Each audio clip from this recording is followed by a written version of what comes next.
Il cartello vicino al pontile parla chiaro: pericolo, vietato tuffarsi, ripetuto anche in inglese, ma alle volte non serve a nulla.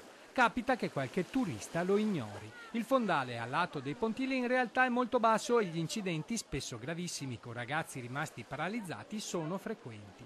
Quest'anno a Jesolo i feriti per colpa di un tuffo ammontano a 4. Ecco allora che l'ASL 4 ha deciso di far partire una campagna di sensibilizzazione sui rischi dei tuffi dai pontili.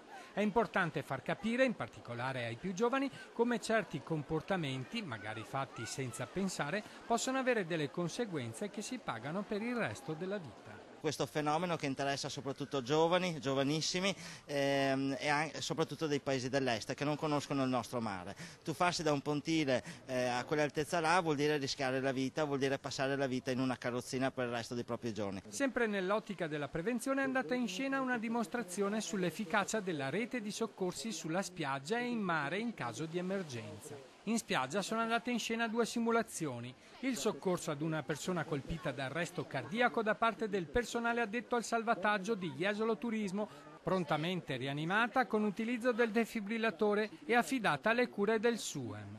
Poi l'intervento della Guardia Costiera con recupero di una persona colta da un malore in alto mare e affidata ai bagnini per il trasporto a riva, per essere quindi presa in carica a terra dal personale del SUEM e una volta stabilizzata trasferita in ospedale per le cure del caso. In questo sistema la Guardia Costiera è attiva e opera 24 ore su 24 con unità e personale altamente qualificato per prestare soccorso in mare e affidare il malcapitato alle cure del 118 grazie ad un protocollo d'intesa che qui in Veneto è stato siglato con le ASL. In caso di emergenza in mare comunque è importante chiamare il numero blu 1530, che è un numero gratuito che può essere raggiunto sia da cellulare che da rete fissa.